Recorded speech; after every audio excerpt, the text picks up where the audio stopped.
Yes, indeed. The South African Broadcasting Corporation is approaching the Labour Court with an application to have irregular appointments and promotions declared invalid, as first identified in the 2014 Public Protector's report when governance and ethics fail. That report identified those appointments and promotions and, in particular, salary increases of certain employees, some of whom are no longer with the SABC. Well, we've also been told by the group CEO, Madoda Mxakwe, that acting in the public interest, the SABC has a legal obligation in terms of the Constitution to correct those appointments, promotions and salary increases. The SABC says it's committed to enforcing sound governance procedures aimed at re-establishing a culture of accountability. Well, we are joined now by Jonathan Thekiso, the SABC's Group HR Executive. Good evening to you and thank you for your time. I mean, this dates, what, nearly 5 years ago. It was in February 2014 that the then Public Protector, Thuli Madonsela, issued that report on the SABC. Is this about, what, the slow wheels of justice turning, or has there been no political space to deal with this until now?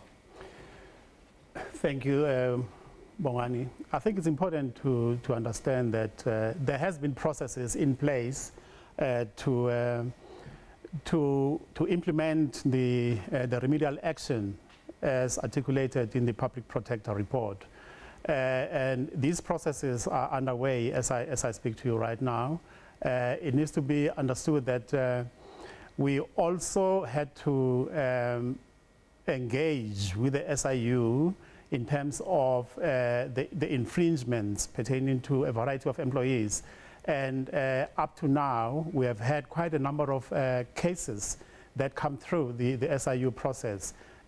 We currently are sitting with 13 SIU cases that we're essentially investigating. But in addition to that, we've also had employees within the SABC that have been dismissed, as a result of the outcomes of the Public Protector report. So, has everyone left the building, or are there still people inside who are implicated?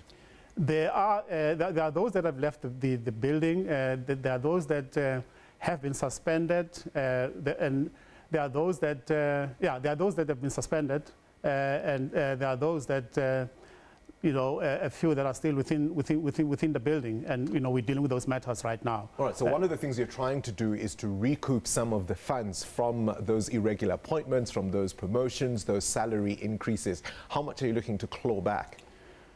We're looking to claw back in excess of 60 million rand, which is as a result of those irregular appointments, irregular increases, irregular promotions. And so the total amount that we're looking at right now is 60 million. Hlaudi Motsoeneng, of course, the former chief operating officer, is at the center of a number of these issues. Certainly his own appointment, the public reporter said, had been fraudulent. The increases that he'd given himself, how much do you want from him? As far as the former COO is concerned, there is an amount in excess of 22 million that is subject to the legal processes right now, and the process that we are following in terms of recouping that money is essentially attaching the pension fund that would have been available to Mr. Motsoeneng. Most of the funds in that pension fund might not have been his to begin with. Yes, we must also remember that there is an amount of money that he actually paid himself, of course, going through the respective processes at the time, pertaining to an 11 million bonus that he paid himself. So, yes. What about those staff members who were purged under all of this? I mean, does this not open the SABC to litigation as far as that is concerned? Well, when one looks at the Public Protector report, it is very clear that the SABC needs to ensure that it extends apologies to those respective employees who were purged, who were compromised as a result of activities of the previous administration.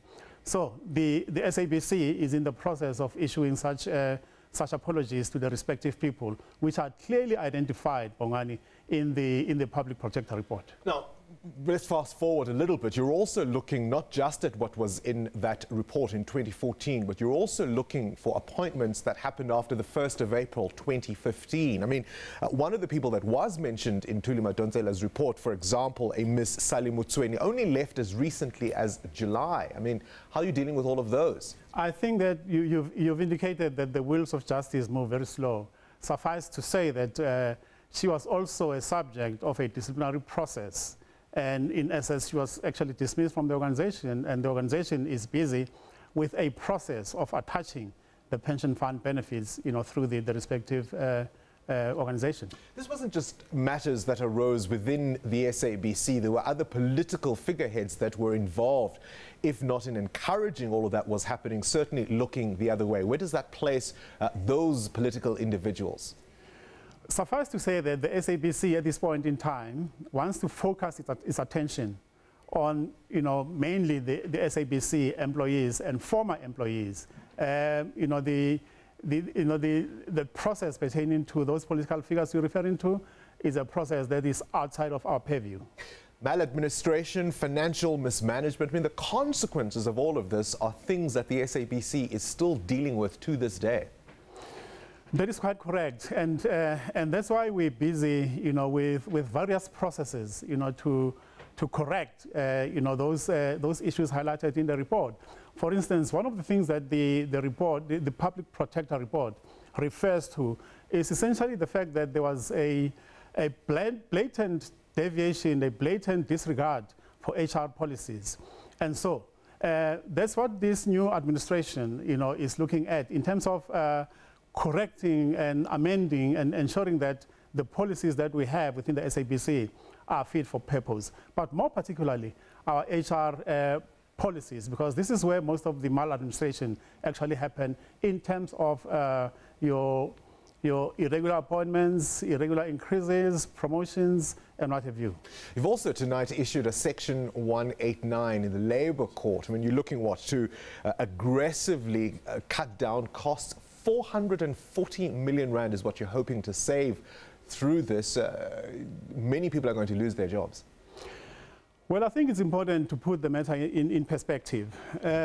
We have a wage bill currently, Bongani, that's sitting at 3.1 billion on a revenue of 7.2 billion.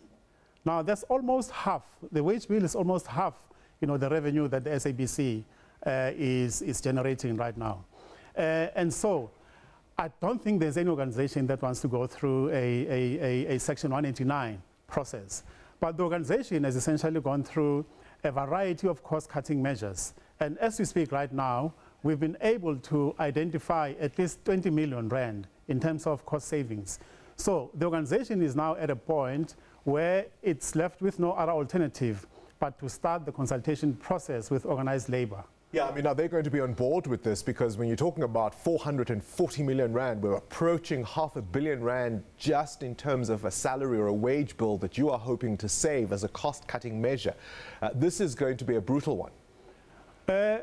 Bongani, again, I don't think that there will be any union that would want to accept the fact that the organization is going on a major cost-cutting drive, which cost-cutting drive essentially means that employees have to be affected. They will say it's not the fault of the employees. There's also been the issue, of course, of the salaries of the executive team not being revealed. Where are we on that in that context?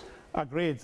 We've been very clear that the issue of divulging the salaries of senior executives is a subject that finds expression in our annual reports, which process essentially have to go through the correct procedures in terms of it being audited, and it being part of the audited financial statements. So that's where we are right now in as far as that. The unions will say then, why are you punishing the employees? They didn't make these decisions. Go recoup your funds from those who made them, but don't fire people who's, who didn't play any part in this. I think that's a very plausible argument. However, the SABC's financial status right now is in, it's in a very, very bad shape. We're in dire financial, situation right now.